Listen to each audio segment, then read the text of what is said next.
Hello, it's May 29th and a Friday. We are literally at the end of the month of May already. Who knew? So we're continuing on talking about evidence-based claims, and last time I said I was going to talk about evidence today, and that's what I'm going to talk about. This video is going to be relatively short, maybe 6 or 7 minutes, but who knows? We'll see how far it goes. And I just want to talk in general about evidence, right? Because evidence as a concept is incredibly important, but there's a lot of times people use the term evidence and do so when it's not really that valid, right? So for example, this winter, we had a couple of days where it was really, cold, and inevitably somebody makes the terrible joke of what happened to global warming is cold out, and thinks that that's evidence that global warming doesn't exist, which, gets into a whole other conversation about what is climate change, and never mind the fact that there is plenty of real scientific evidence to support that, right? So we have to talk about what is evidence, what's valid evidence, why do you need to look for evidence, and all of that. So let's start off with a definition of evidence, right? Evidence is any piece of material or support that you give in order to substantiate or support a claim or belief, right? And that's a pretty broad definition.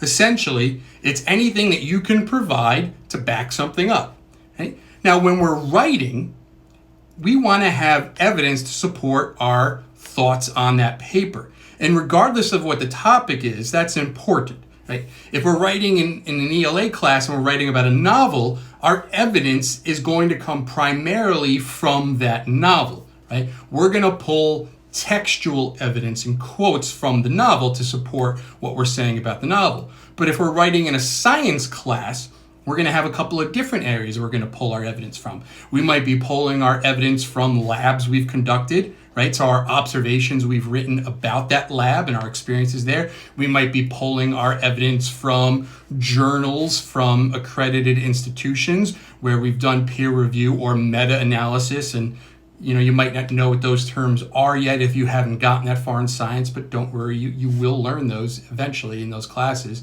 right? So there's different things. If you're writing in a social studies or a history class, you'll be looking at primary source documents. You might be looking at archival footage of speeches and so forth. So you'll get your evidence from different sources, and you'll have to start analyzing it and figuring out what pieces actually support. And that's the key thing with evidence, right? Whenever you are trying to make a claim or a statement and you're looking for evidence, you want to make sure that your evidence is actually related to your topic, okay? That's an important piece. If it has nothing to do with what you're talking about, you don't really want to do it. And you got to be careful with that when you start looking at your evidence. Likewise, when someone else is presenting something to you, you want to look at the evidence they're giving you, right? So if we go back to my example before about the person who says that there's no such thing as climate change because it was really cold one day in winter, right?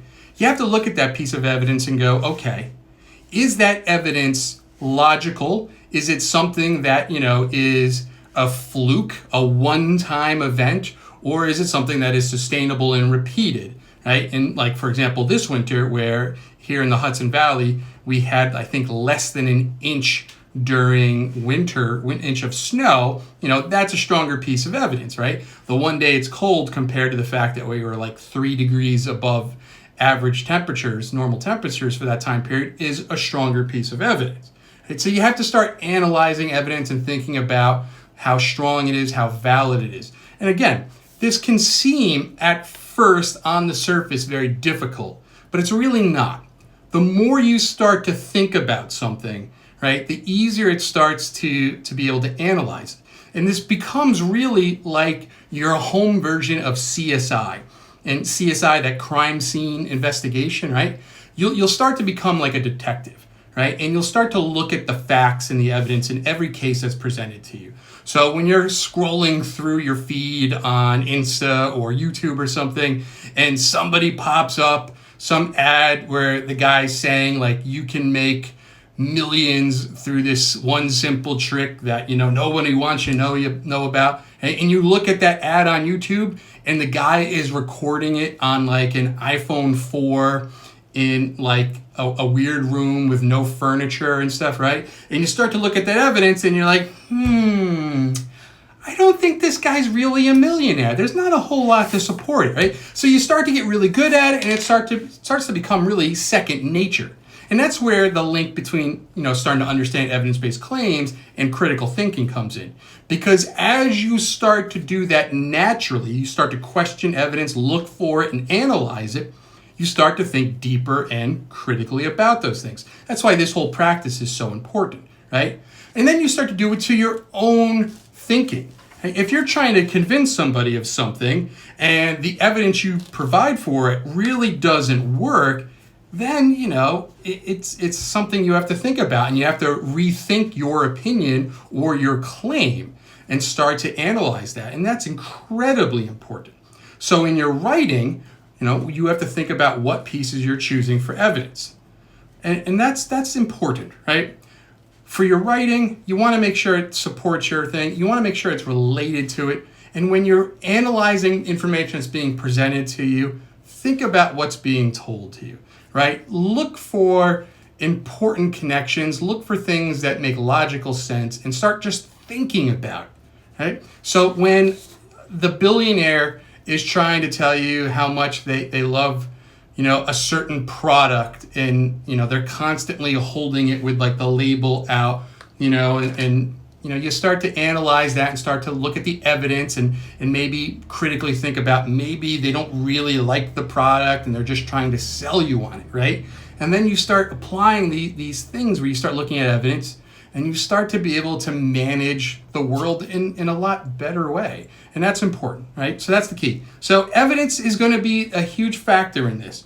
And as we start to do this, really starting on Monday, I'll explain how you select evidence and what you do with that evidence, particularly in writing, right? Because that's going to be a main focus of this. And while I will focus primarily on ELA, because I am an ELA teacher, I will mention how it applies to, say, science classes or social studies classes, math classes, and so forth, because this does apply to everything. It's applicable to everything. If you were taking something on music theory and you were trying to make an argument that a specific piece was performed better in a certain way, you need to provide evidence for that, right? You need to be able to say how playing in a certain tempo changes the feel of the song. You need to be able to support that with evidence, right? And that, again, it all ties back to that. And that's why this is so important, I think, in my opinion.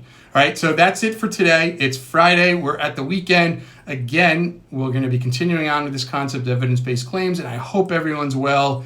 It's looking a little stormy here in New York this weekend, but hopefully the skies will clear up and people will be able to enjoy some time outside, get that vitamin D, and be healthy. Be good if I could speak. Be healthy and happy. Oi, long week. Have a good one.